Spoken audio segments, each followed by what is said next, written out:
Hello students, एक बार फिर आपका स्वागत है आपके अपने यूट्यूब चैनल एक ही क्लासेस पर। प्यारे बच्चों, इससे लास्ट वीडियो लेक्चर के अंदर हम आपको क्लास 12 का चैप्टर नंबर 6 अवकलज के अनुप्रयोग की एक्सरसाइज 6.1 के कुछ क्वेश्चन सॉल्व करा चुके थे।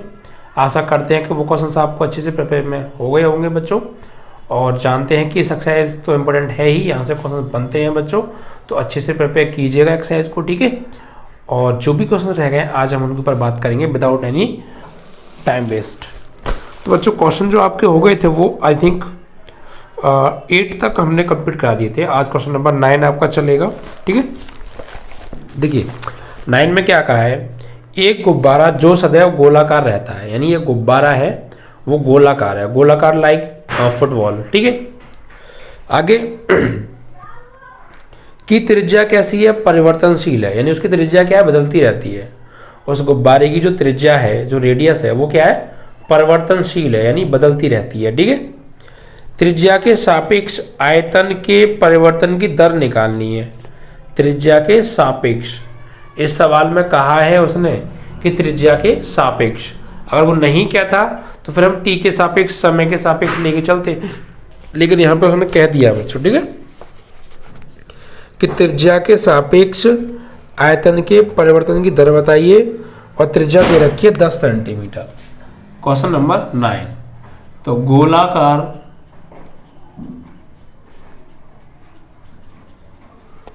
गुब्बारे की त्रिज्या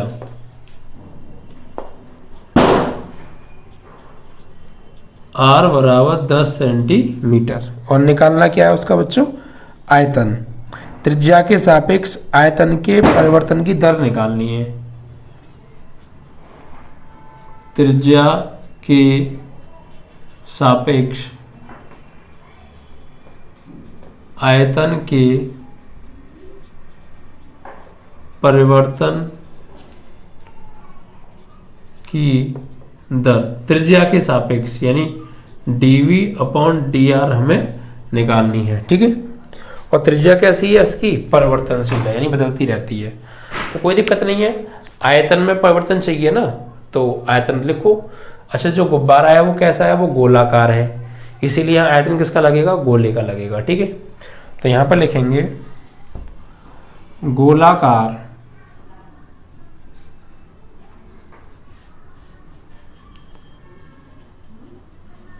गुब्बारे का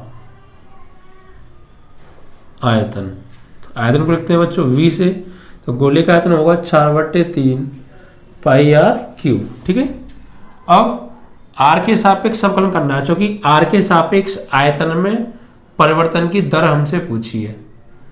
r के सापेक्ष आयतन में परिवर्तन की दर पूछी है बच्चों, ठीक है। तो यहां पर लिखेंगे r के सापेक्ष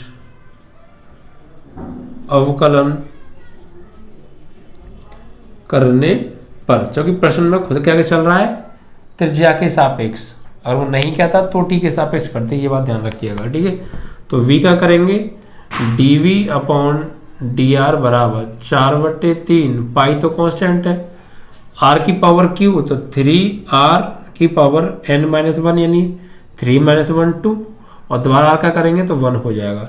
तो dv/dr हमें निकालना है, 3 से 3 कट गया, 4 पाई गुणा r की वैल्यू कितनी है बच्चों, r बराबर दे रखा है हमें 10 सेंटीमीटर, तो लिखेंगे 10 ऊपर से वर्ग और सेंटीमीटर स्क्वायर हो जाएगा, ठीक है। तो ये हो गया बच्चों 4 पाई सेंटीमीटर स्क्वायर नहीं बच्चों, क्यू होगा 4 पाई इंटू 10 सेंटीमीटर क्यूब। तो dv/dr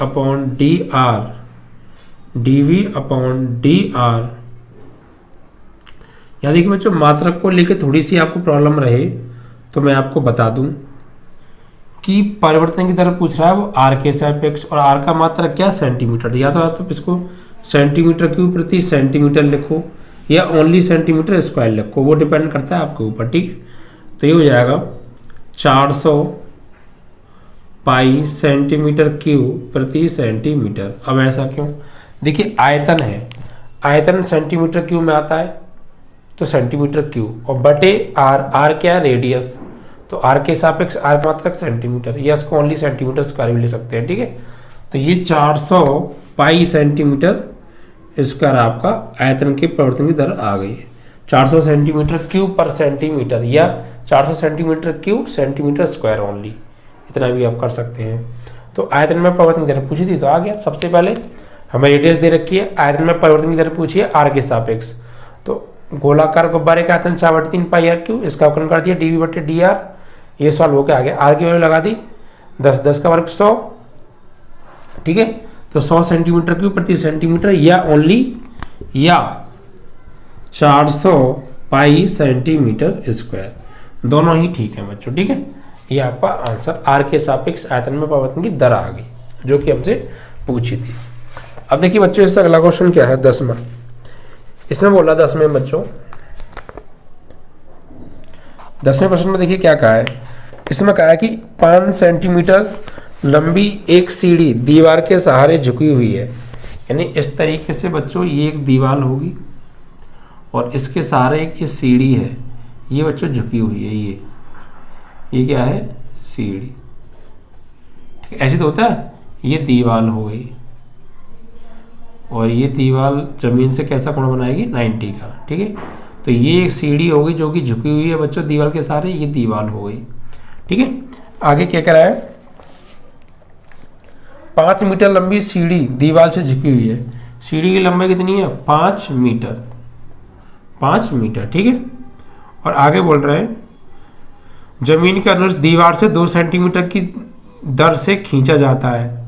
अब क्या कर रहे हैं आगे कि 5 सेंटीमीटर लंबी सीढ़ी दीवार के साथ झुकी हुई है, सीढ़ी का नीचे का सिरा जमीन के अनुदेश दीवार से 2 सेंटीमीटर प्रति सेकंड की दर से खींचा जा रहा है, यानी जो नीचे वाला सिरा है इसको पीछे खींच रहे हैं हम, किस हिसाब से 2 सेंटीमीटर प्रति सेकंड की दर से खींच रहे हैं पीछे की ओर, ठीक है।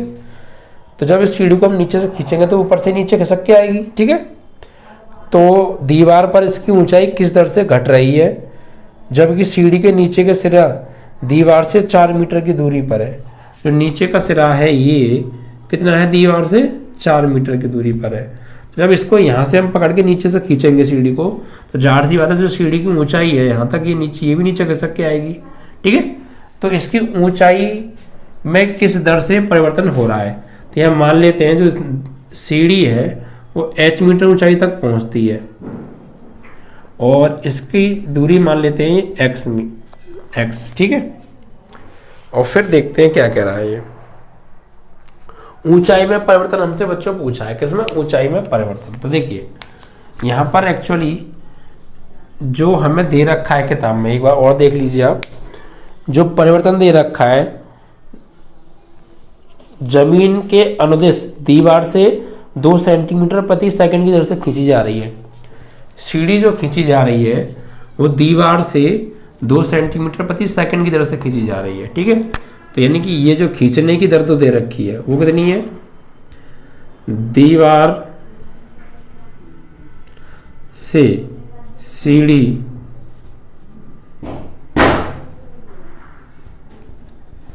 खींचने की दर dx ओवर dt बराबर 2 सेंटीमीटर प्रति सेकंड। तो बच्चों ये तो सेंटीमीटर में दे रखे हैं और ये मीटर में, तो इनको भी चेंज कर लो आप चाहें तो ये आप इसको चेंज कर लीजिए, यहाँ लिख लीजिए सीढ़ी की लंबाई, इसको नाम दे दो A B C। AB बराबर 5 मीटर बराबर 500 सेंटीमीटर, भाई मीटर से सेंटीमीटर में चेंज कर लिया, ठीक है। दीवार के आधार से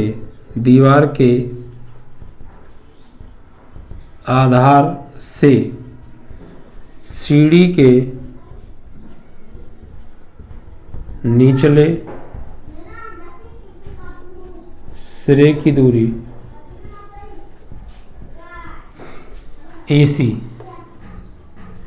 बराबर 4 सेंटीमीटर, ठीक है।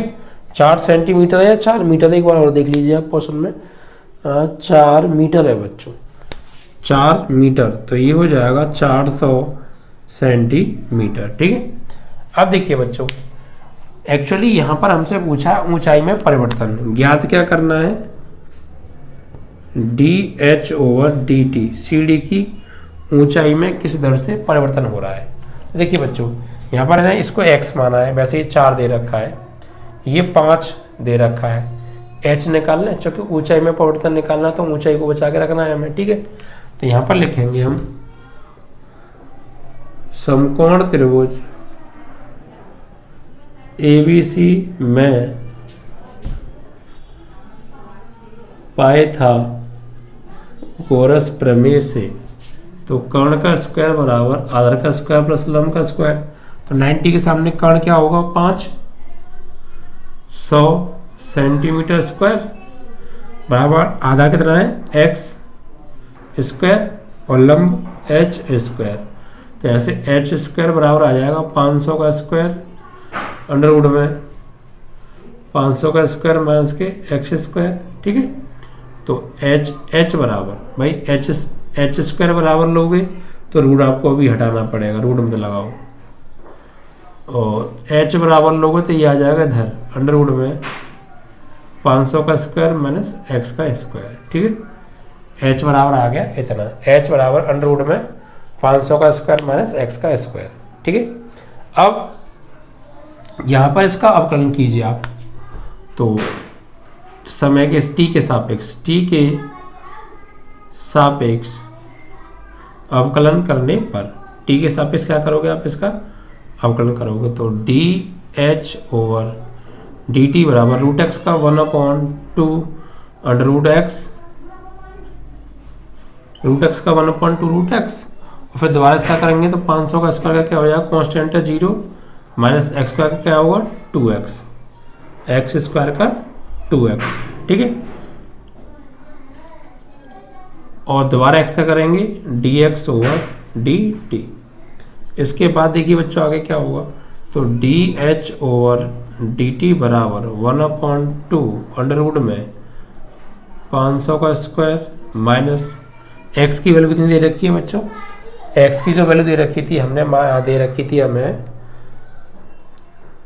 400, तो यहाँ पर हम लिखेंगे 400 का स्क्वायर।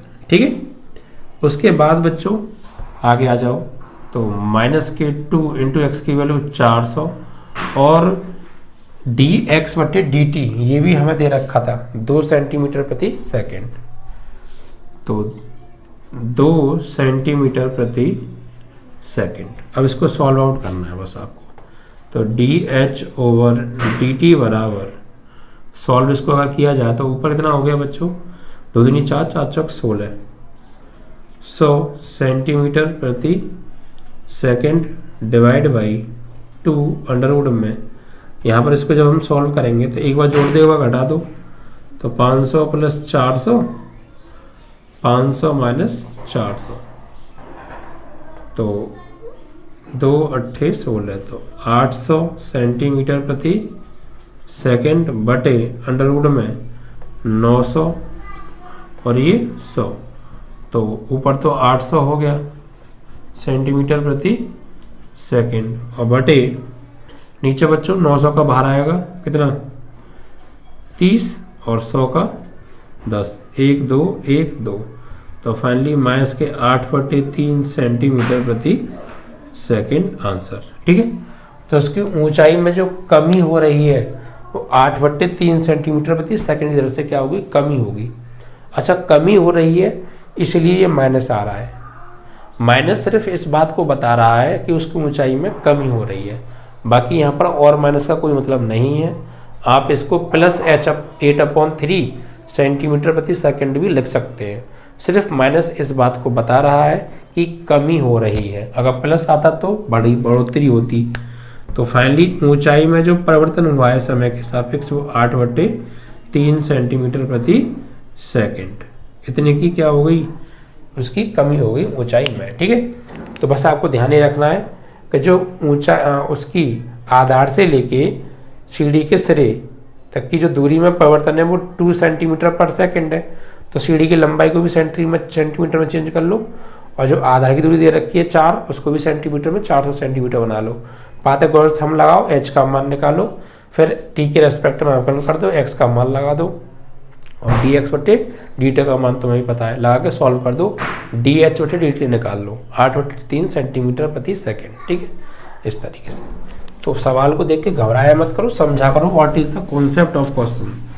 कॉन्सेप्ट को अगर आप समझ जाओगे तो फिर किसी भी सवाल में समस्या नहीं आएगी, इसमें नहीं, किसी में नहीं। बात होती है सिर्फ बच्चों कॉन्सेप्ट समझने की, जिस पर आप बहुत कम गौर देते हो।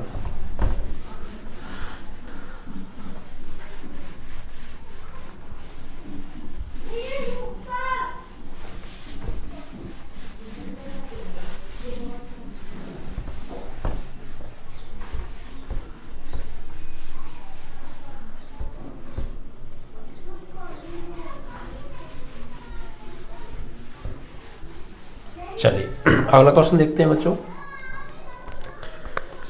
11वां, एक कण वक्र 6y बराबर x की क्यू प्लस 2 के अनुगति गति कर रहा है। वक्र पर उन बिंदुओं को ज्ञात कीजिए जबकि x निर्देशांक की तुलना में y निर्देशांक 8 गुना तीव्रता से बदल रहा है, यानी परिवर्तन हो रहा है। ठीक है, तो एक कण वक्र दे रखा है बच्चों, एक कण वक्र। 11वां सवाल, वक्र क्या दे रखा है बच्चों? 6y is equal to x की क्यू प्लस 2। ठीक है, के अनुगति गति कर रहा है। वक्र पर उन बिंदुओं को ज्ञात करना है, यानी उस वक्र पर वो बिंदु हैं कुछ, उन बिंदुओं को ज्ञात करना है। कौन से बिंदु हैं?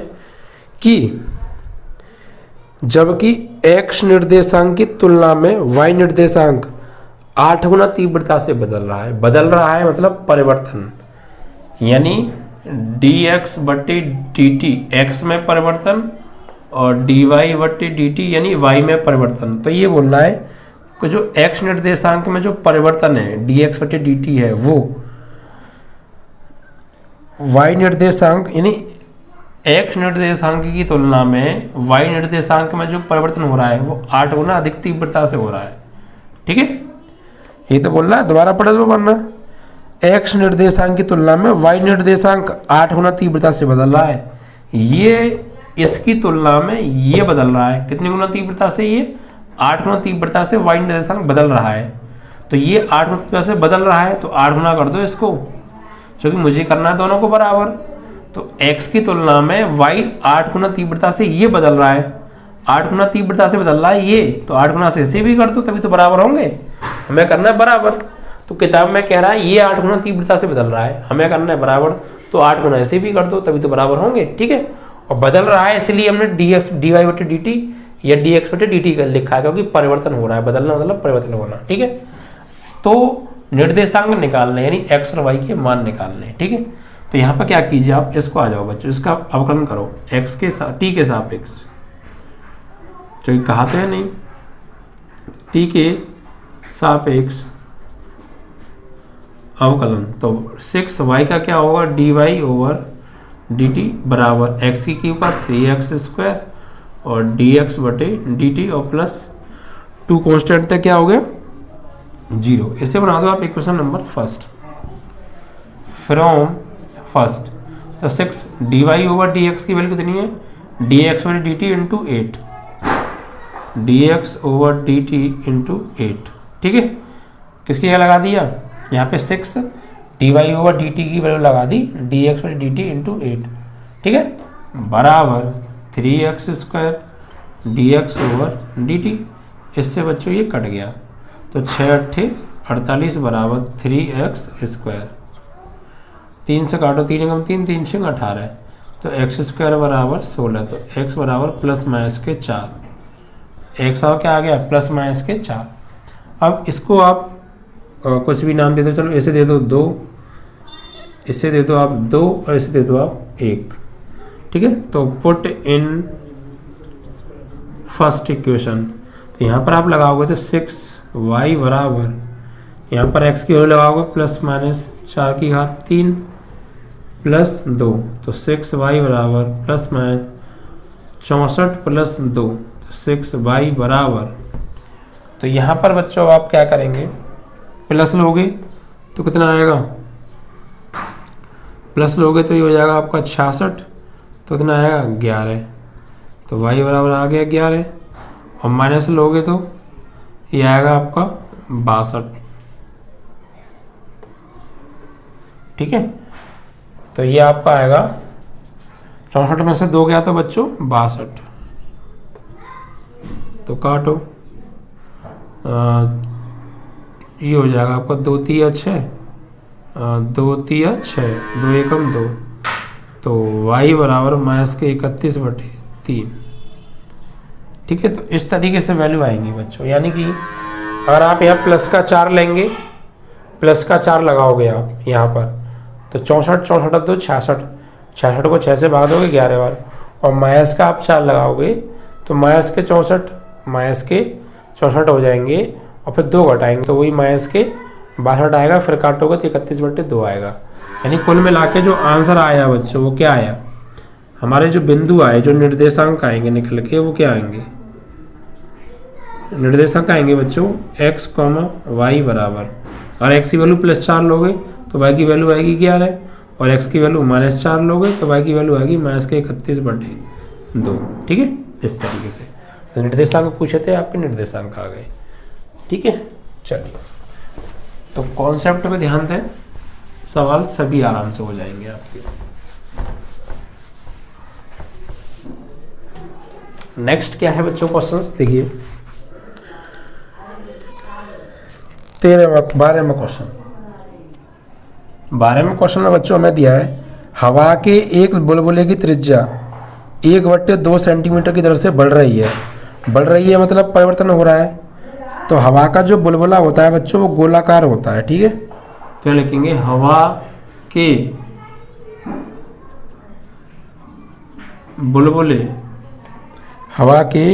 बुलबुले की त्रिज्या में परिवर्तन की त्रिज्या में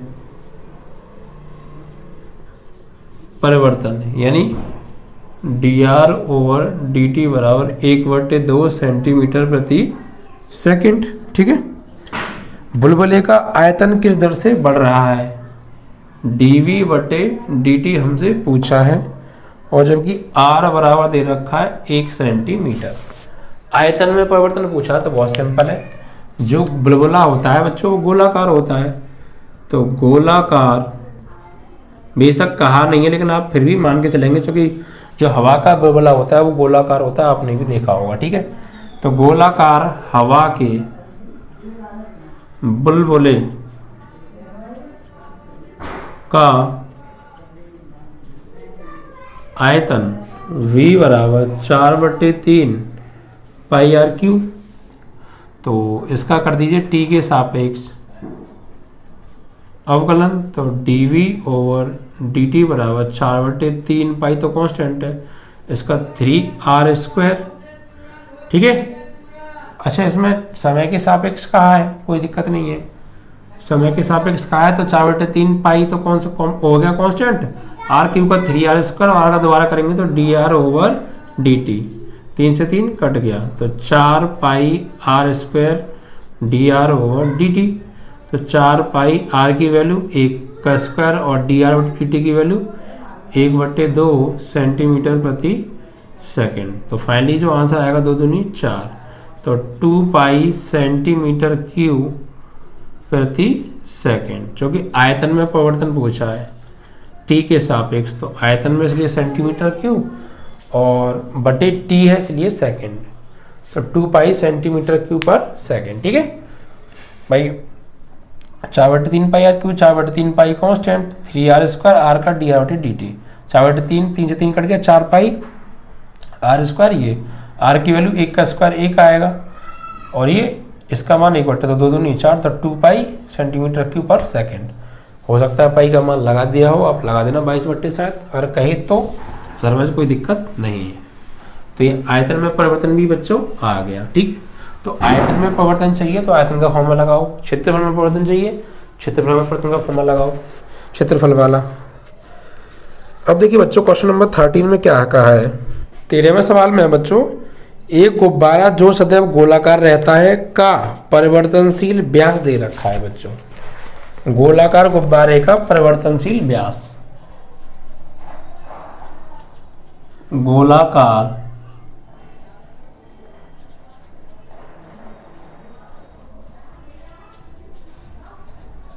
गुब्बारे का परिवर्तनशील व्यास कितना दे रखा है 3/2 2x + 1। x के सापेक्ष आयतन में परिवर्तन की दर पूछी है, यानी x के सापेक्ष उसके आयतन में क्या परिवर्तन होगा। ठीक है, x के सापेक्ष आयतन में परिवर्तन की दर यानी dV/dr हमसे बच्चों पूछा है। देखिए बच्चों, आयतन में परिवर्तन की दर निकालने के लिए पहले हमें गोले का आयतन पता होना चाहिए, फिर उसका डिफरेंशिएशन करेंगे हम with respect to x, because यहाँ पे x के रेस्पेक्ट में कहा है उसने। तो उसके लिए पहले मैं रेडियस निकालता हूँ। तो बच्चों व्यास जो होता है एक्चुअली वो 2r होता है, और वो हमें दे रखा है 3/2 2x + 1। तो यहाँ से r कितनी आ जाएगी, 2 का इधर डिवाइड होगा 2 में, मतलब 3 में तो 2 2 जा 4 हो जाएगा, तो 3/4 2x + 1। अब आयतन का फॉर्मूला क्या होता है बच्चों, v = 4/3 πr³। तो v = 4/3 पाई, r की वैल्यू कितनी है बच्चों यहाँ पर, तो r की वैल्यू है 3/4 2x + 1 का इस पूरे का होल क्यूब। ठीक है, r का क्यूब है। अब इसका आप करिए बच्चों अवकलन। ठीक है, तो x के सापेक्ष करेंगे, x के सापेक्ष अवकलन, तो dV/dr बराबर 4/3 पाई तो है ये, इसको अपने मन में x मानो, x की पावर n, तो n x की पावर n आगे कर गया, और इसकी पावर n-1 यानी 3/4 2x + 1 की पावर n-1 यानी 2 भाई n x की पावर n-1 यानी 1 कम, इसको 3 से 3 तो कट गया, तो 4 पाई बचा। यहाँ बच्चों इसको सॉल्व करेंगे, 3 का वर्ग 9, 4 का वर्ग 16, और ये 2x + 1 का होल स्क्वायर। देखिए हमने एक चीज छोड़ दी, हमने इसको अपने मन में x माना, तो x की पावर n का nx की पावर n-1 पे जिसको माना उसका दोबारा करना है। तो 3/4 तो कांस्टेंट है, इसका अंदर करेंगे हम 2x + 1 का, तो 2x का 1 और 1 का 0 कांस्टेंट है ना ये, तो ये चीज़ रह गई थी। तो ये 3/4 इंटू क्या बचा बच्चों यहाँ पे, इंटू 2 और बचा, क्योंकि हमने इसको अपने मन में x बना था, x की पावर n का n, x की पावर n-1, इसका दोबारा करेंगे 3/4 is a constant and 2 x का 1 1 का 0। ठीक है, और ये आपका बचा इतना। अब इसको सॉल्व आउट हमें आगे करना है, तो कैसे करेंगे, देखो 2 दूनी 4 हो गया, तो और 4 चौक 16 हो गया। ठीक है, और कुछ करता है, और कुछ तो नहीं करता, तो क्या बचा 9 π/4 गुणा इधर क्या बचा 3/2, और ये 2x + 1 का होल स्क्वायर, यानी 9 × 27 π/8 2x + 1 का होल स्क्वायर। आयतन में परिवर्तन है तो सेंटीमीटर में है, था ना सब कुछ। ये मात्रक हमें देखना पड़ेगा किताब में, हमने गौर नहीं दिया, मात्रक दे रखा है, मात्रक पे बच्चों कुछ कहा नहीं है इसमें,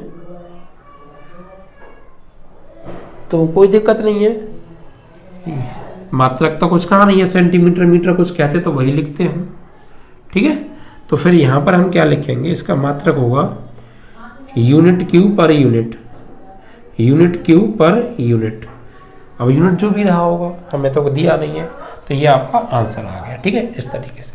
तो जो भी आपको व्यास दे रखा है पहले वहां से रेडियस निकाल लो, फिर आयतन का फॉर्मूला लगा दो, रेडियस की वैल्यू लगा दो और उसका डिफरेंशिएशन कर दीजिए, आपका आंसर आ जाएगा। जो जो वैल्यू आपको मालूम है वो लगा दीजिए। ठीक है, चलिए अगर ये मात्रक थोड़ा क्लियर नहीं किया हो ना, क्लियर करते तो वो मात्रक भी हम लिख देते, कोई दिक्कत नहीं है। ठीक है, चलिए। तो उसके बाद बच्चों अब आपका आता है क्वेश्चन नंबर 14 को देखिए बच्चों। 14 में क्या कहा है, एक पाइप से रेत 12 सेंटीमीटर क्यूब की दर से गिर रहा है। एक पाइप है बच्चों, जैसे पाइप होता है बच्चों, बेलनाकार पाइप आपने देखा होगा, ऐसा पाइप है। इस पाइप से बच्चों रेत गिर रहा है नीचे की ओर, ऐसे ये गिर रहा है। ठीक है, पाइप से रेत 12 सेंटीमीटर क्यूब पर सेकंड की दर से गिर रही है। गिरती रेत जमीन पर एक शंकु बनाती है। आपने देखा होगा बच्चों, जब किसी मान लीजिए अनाज का बोरा है, उसमें से जब हम अनाज जमीन पर गिराते हैं, या मिट्टी का कोई बोरा है उसको जमीन पे हम गिराते हैं, तो इस तरीके से कुछ शंकुआकार ढेर बन जाता है। उस अनाज का हो सकता है, उस रेत का हो सकता है, जो भी है, कुछ ढेर इस तरीके से बनता है नहीं बनता है। तो ये भी उसी तरीके से ढेर बन रहा है। ठीक है, इसमें हुआ है पाइप से रेत 12 सेंटीमीटर क्यूब पर सेकंड की दर से गिर रहा है। तो क्यू है मतलब आयतन में परिवर्तन। ठीक है, तो रेत के आयतन में परिवर्तन, रेत के आयतन में परिवर्तन जो हमें दे रखा है dv over dt is equal to 12 centimetre cube पर सेकेंड। ठीक है, अब वो शंकु जमीन पर गिरता है तो उसकी ऊंचाई सदैव क्या होती है, ऊंचाई सदैव आधार की त्रिज्या का छठवां भाग है। यानी जो ऊंचाई है वो आधार की त्रिज्या का छठवां भाग है। ऊंचाई आधार की त्रिज्या का ये छठवां भाग है, ऊंचाई छठवां भाग है। छठवां भाग कैसे करेंगे फिर ऐसे, तभी तो ये बराबर होंगे। यानी जो h है वो r/6 के इक्वल है। इसका कहने का मतलब ये है, ऊंचाई यानी h, त्रिज्या यानी r का छठवां भाग है। कौन छठवां भाग है, ऊंचाई छठवां भाग है। तो ऊंचाई छठवां भाग है, तो छठवां भाग मतलब करेंगे फिर इसको, छठवां मतलब भाग देना है। ठीक है, 6 से, तो h की वैल्यू आ गई r/6। ठीक है, तो रेत से बने शंकु की ऊंचाई किस दर से बढ़ रही है, ऊंचाई दे रखी है 4 सेंटीमीटर, h बराबर दे रखा है 4 सेंटीमीटर, और ऊंचाई किस दर से बढ़ रही है, यानी ऊंचाई में परिवर्तन dh/dt हमें निकालना है। ठीक है, तो कोई दिक्कत नहीं है, जो हमें दे रखा है वही लगाओ। शंक्वाकार ढेर का आयतन v बराबर 1/3 पाई r² h। तो v बराबर 1/3 यहाँ से बच्चों r का मान निकालो। तो यहाँ से जब r का मान निकालेंगे तो 6h हो जाएगा। कितना, 6h। तो यहाँ पे लगा दो 1/3 पाई 6h का होल स्क्वायर इंटू h। तो सॉल्व करेंगे तो v बराबर 1/3 पाई 6×36 h² इंटू h। तो 3 से काटेगा, 3 3 दूनी 6, तो 12 पाई h³। अब इसको बच्चों अवकलित कीजिए, किसके सापेक्ष, t के सापेक्ष। तो dv/dt बराबर 12 पाई कांस्टेंट, ये होगा 3h² और h का dh/dt। तो 12 3 36 पाई h की वैल्यू 4 का स्क्वायर, और dh/dt हमें निकालना है, dh/dt हमें निकालना है, और dv/dt की वैल्यू दे रखी है 12 सेंटीमीटर क्यूब पर सेकेंड, 12 सेंटीमीटर क्यूब पर सेकेंड। ठीक है, तो सॉल्व करेंगे इसको जब हम, तो dh/dt कैसे निकालेंगे, इसमें 12 में भाग दे दो 36 पाई ये टोटल इंटू 4 का स्क्वायर से। ठीक है, काटपीट करो, 12 3 36, तो 1/3 पाई और 4 चौक 16, तो 16 3 48, तो 1/48 पाई सेंटीमीटर पर सेकंड की दर से बदल देगी उसकी ऊंचाई। अब हो सकता है पाई का मान लगा दिया हो, वो आप लगा दीजिएगा। ठीक है, तो कुछ नहीं था, जब रेत पाइप से नीचे जमीन पे गिर रहा था तो शंक्वाकार ढेर बना रहा था, उसके आयतन में परिवर्तन दिया था, ऊंचाई और उसकी त्रिज्या में रिलेशन दिया था, वहाँ से हमने r का मान निकाल लिया और h का मान दिया था। आयतन का फॉर्मूला लगा दिया, t के सापेक्ष अवकलन कर दिया, dv/dt की जगह उसका मान, r की जगह r का मान, h की जगह h का मान, dh/dt का मान आ गया। ठीक है, इस तरीके से तो आप आराम से कर सकते हैं। बस समझिएगा प्यार से, हर चीज़ के कॉन्सेप्ट पे फोकस कीजिए, आप किया करो। सवाल बहुत सिंपल है। तो क्वेश्चन नंबर 14 बच्चों कंप्लीट। अब देखिए यहाँ से मैंने कुछ क्वेश्चंस आपको बताए थे कि जो क्वेश्चंस हैं वो जो है आपकी सीमांत से संबंधित, अगर सीमांत आय दे रखी हो या कुल आय दे रखी हो, सीमांत आय पूछी हो तो कैसे निकालते हैं, वो सब कॉन्सेप्ट बताया था मैंने। देखिए 15वां सवाल, एक वस्तु की x इकाई के उत्पादन से संबंध कुल लागत cx दे रखी है। कुल लागत दे रखी है बच्चों में, यहाँ पर कितनी दे रखी है, कुल लागत cx बराबर 0.007 x³ minus 0.003x² plus 15x plus 4000। ठीक है, से प्रत्यय सीमांत लागत ज्ञात की जबकि 17 इकाइयों का उत्पादन किया गया है। अब देखिए यहाँ पे सीमांत लागत उत्पादन ज्ञात करना है हमें, सीमांत लागत उत्पादन। देखिए बच्चों के उसके लिए क्या करना पड़ेगा, पहले आप इसका अवकलन कर दीजिए एक बार, x के सापेक्ष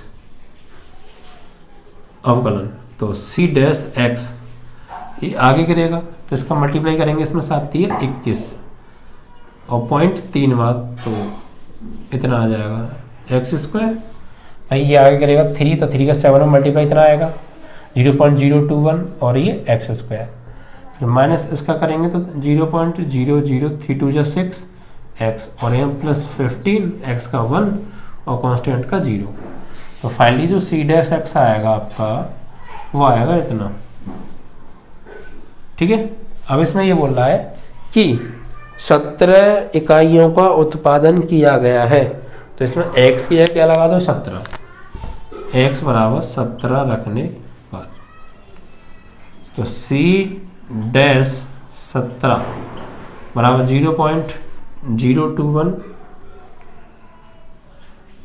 इंटू 17 का square minus 0.006 into 17 plus 15। Solve करो इसे, 0.021 इंटू 17 का स्क्वायर 289 माइनस इसका मल्टीप्लाई इसमें करो 102 और पॉइंट कितने बाद 3 टाइम बाद, तो पॉइंट यहाँ पे आ जाएगा इस तरीके से। ठीक है, और प्लस 15 सॉल्व करो, इसको मल्टीप्लाई करो भैया, 21 का करो 9 में तो ये आ जाएगा 221 का 9 में मल्टीप्लाई जब हम करेंगे तो ये आपका आएगा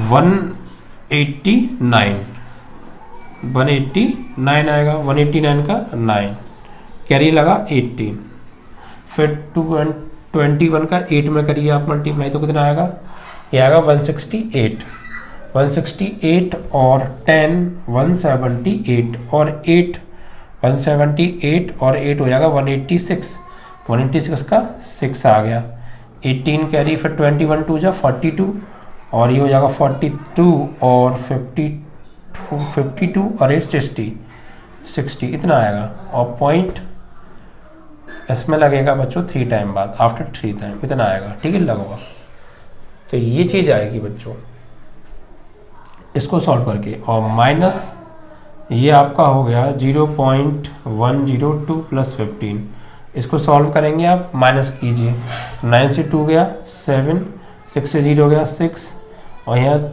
10 से जाएगा 1 तो 9 और यहाँ आपका बचा 5.3 टाइम प्लस 15, तो ऐड करेंगे तो ये आएगा 20.967 इतना समथिंग। ठीक है, इतना आपका आंसर आ जाएगा। कैलकुलेशन है, एक बार अवकलन कर दो। ठीक है, और इसमें कहा है कि 17 इकाइयों के लिए उत्पादन किया गया है तो फिर अवकलन करके x की जगह 17 लगा दो, आपका आंसर आ जाएगा। ठीक है, कैलकुलेशन थोड़ा एक बार चेक कर लेना, कैलकुलेशन में मिस्टेक होने की संभावना ज़्यादा रहती है, इसलिए कैलकुलेशन पर ध्यान थोड़ा दीजिएगा, ठीक है बच्चों। इसके बाद देखो बच्चों 17वें के बाद 15वें के बाद 16वां सवाल, इसमें कहा है किसी उत्पादन की x इकाई के लिए विक्रय से प्राप्त कुल आय दे रखी है। कुल आय हमें दे रखी है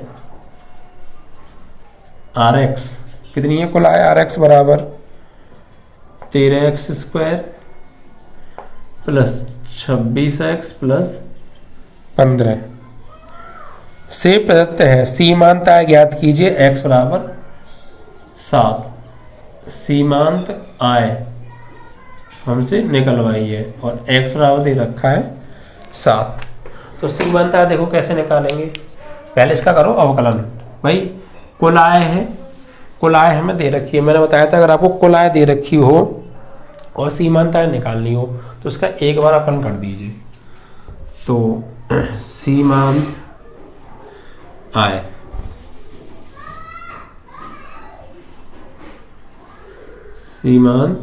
आय के लिए बच्चों क्या करेंगे, इसका अवकलन करो।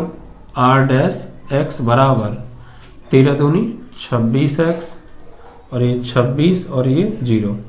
अब x बराबर 7 लगाओ तो 26 गुणा 7 प्लस 26, ये तो होगा, x का मान लगा दिया 7, तो गुणा करो 7 6 42, 7 दूनी 14 और 4 18 और प्लस 26, तो 6 और 2 8, 8 और 2 10, 1 का 1, 108 आपका आंसर, ठीक है। तो 108 आ गई कुल सीमांत आय। एक बार अपन कर दो, x का मान लगा दो, आंसर।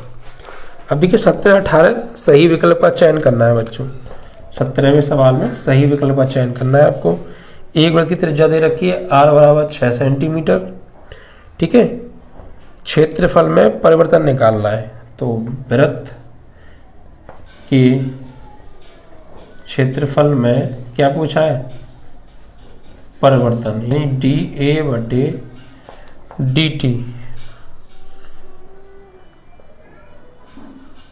r के सापेक्ष पूछा है, ठीक है। क्षेत्रफल में परिवर्तन r के सापेक्ष, तो वृत्त का क्षेत्रफल क्या होता है? वृत्त का क्षेत्रफल a बराबर पाई r स्क्वायर, r के सापेक्ष अवकलन, तो dA अपॉन dr बराबर पाई तो है, इसका क्या होगा 2r और r का करेंगे दोबारा 1, क्योंकि r के सापेक्ष कर रहे हैं तो r का अवकलन 1 होगा, तो 2 पाई और इंटू r की वैल्यू 6, तो 12 पाई सेंटीमीटर स्क्वायर पर सेंटीमीटर, ठीक है। क्योंकि एरिया का सेंटीमीटर स्क्वायर होता है और बटे r के सापेक्ष सेंटीमीटर, या ओनली 12 पाई सेंटीमीटर भी कह सकते हैं, जो कि सेंटीमीटर से इसकी पावर कट जाएगी, ठीक है। तो 12 पाई आंसर आ रहा है आपका, ठीक है। मात्रक के बारे में इसने कुछ दिया नहीं है, कोई दिक्कत नहीं है। 18वां सवाल, 18 में कहा है बच्चों, एक उत्पादन की x इकाई के लिए विक्रय से कुल प्राप्त कुल आय रुपए में दे रखी है। वही कुल आय दे रखी है बच्चों, वही Rx बराबर कुल आय कितनी है? 3x स्क्वायर प्लस के 36x प्लस 5 कुल आय, ठीक है। x और 15 पे सीमांत आय, तो x बराबर 15 पे क्या निकालनी है? सीमांत आय, तो वही अवकलन r डैश x बराबर 3 दूनी 6x और ये 36, तो x और क्या लगा दो 15, तो 6 गुणा 15 प्लस 36, तो 15 थी 45, 15 चौका 60, 15 75, 15 छिक्के 90 प्लस 36 126, ठीक है। ये आ गई 126 और ये 126 आपका डी ऑप्शन इज करेक्ट, ठीक है बच्चों। इस तरीके से आपकी एक्सरसाइज समाप्त हो गई। देखा सवाल ज़्यादा हार्ड नहीं थे, बस एक्चुअली सवाल थोड़े फिजिक्स से रिलेटेड टाइप के थे, कुछ मात्रक से, तो उन चीज़ों में क्या है कि आप थोड़ा बारीकी से समझिए, और मैंने उसी हिसाब से चैप्टर पढ़ाया है, बहुत आसान तरीके से, सिंपल कॉन्सेप्ट से आराम से पढ़ाया, जिससे कि आप हर पॉइंट क्लियर हो जाए, ठीक है। तो सवालों को पहले ध्यान से पढ़ा करो और उसके मीन्स को समझा करो, क्या पूछ रहा है, क्या दे रखा है एक्चुअली, तब फिर आप आराम से कर पाएंगे, ठीक है। चलिए, तो आज के लिए बस इतना ही बच्चों। जय हिंद, जय भारत।